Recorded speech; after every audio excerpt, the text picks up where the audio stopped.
the camera, utterly given over to the music. He says, it's a movie of someone who is having the time of his life, wants to share his joy with everyone, and he doesn't care what anyone else thinks. And you'll see what happens.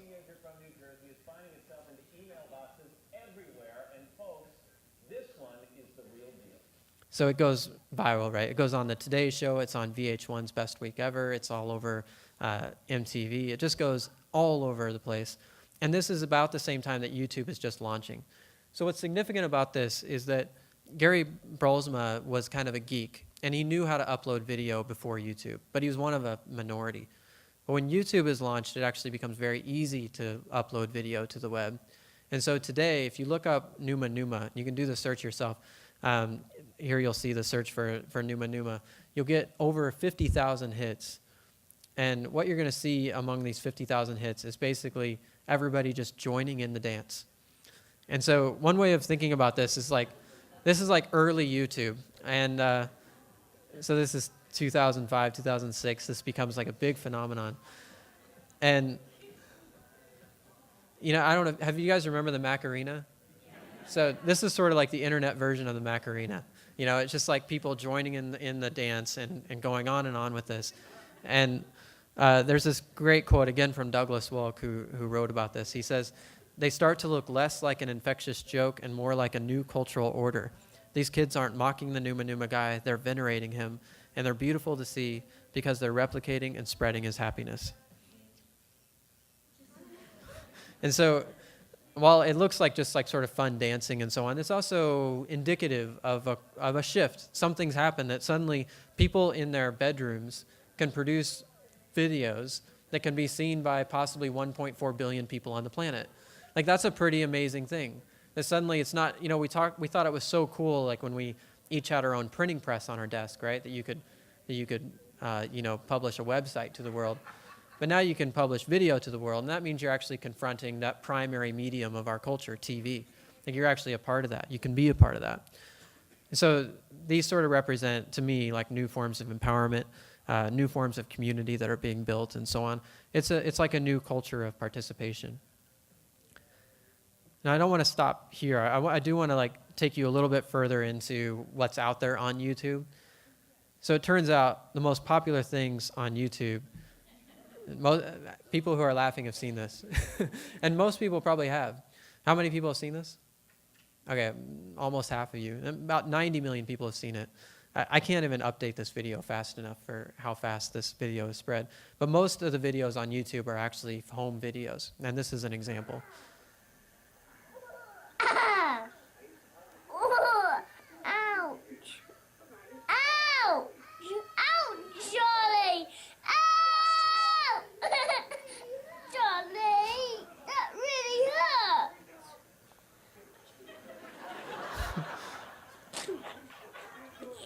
Now, this is what's interesting, though, is then it's remixed thousands of times. Charlie bit me.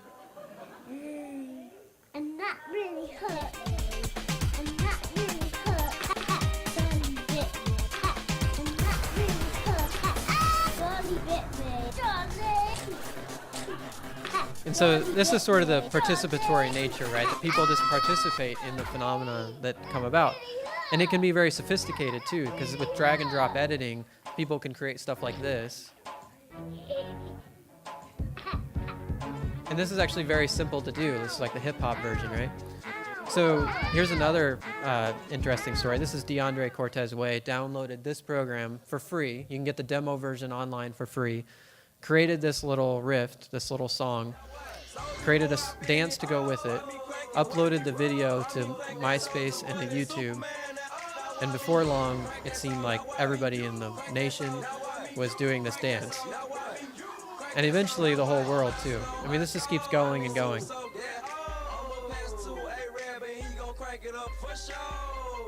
This is these are prisoners in the Philippines. These are professors and graduate students at MIT. And it just goes on and on and on. So like these are high school teachers. It just keeps going. And so then there's even these remixes. So here's the Harry Potter version.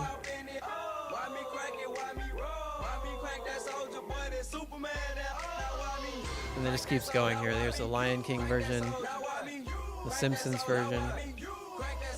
And these are all remixes, you know, just people sort of grabbing onto this idea and like participating in the idea itself. So then this is several months later, about 5 months later, the record executives kind of catch wind of it and decide to give him a record contract. So this is the official video. Who is Soldier Boy? And what And they're sort of making fun of themselves for not getting it. Like the new media sort of snuck up on them and produced a star, an absolute superstar, right under their nose. There's like this brilliant example of how new media can work. There's like this huge machine, right? The machine of record executives missed it. And this phenomenon was produced right under their nose. And then later they sort of catch on and they give them a contract. And now the video sort of makes fun of that situation, that they sort of missed it. And I want to close off our little tour of YouTube with one last point. And that is that it's not just about Numa Numa and Charlie Bit My Finger or the Soldier Boy dance. It's not just about these sort of popular crazes that take place. These sort of are indicative of a participatory culture that's happening, but I want to mention that it's also a seriously playful participatory culture. So here's an example from the election. This is John McCain speaking to veterans. That old Beach Boys song, Bomberan. And he thought that he was just speaking to veterans, but of course there was a camera phone there. This gets onto YouTube. This is now 3 days later on YouTube. All these remakes start to emerge.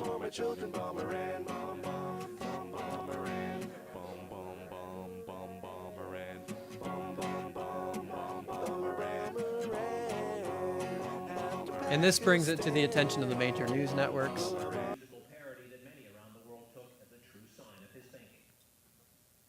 And then this is another example. Chevy thought that they could harness this new media by allowing people to make their own commercials for the Tahoe. So they actually developed their own little platform so people could easily do this. And this is the result.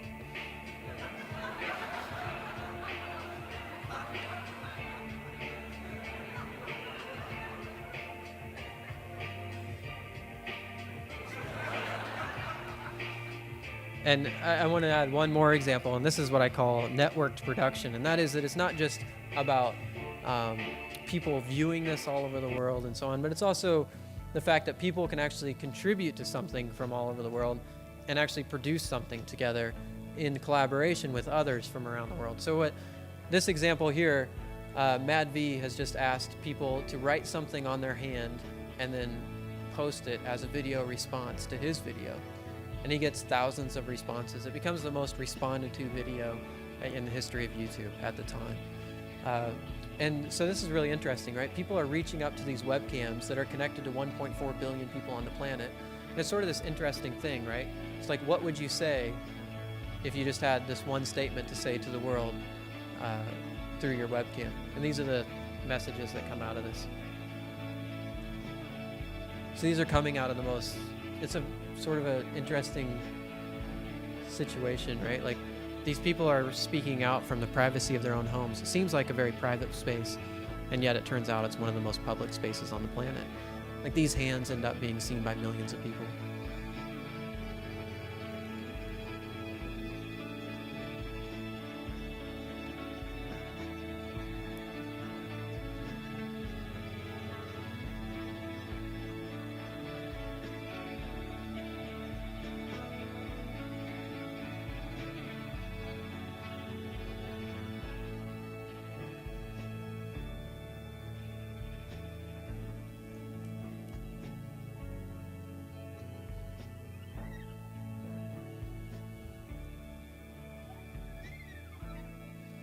So now if we go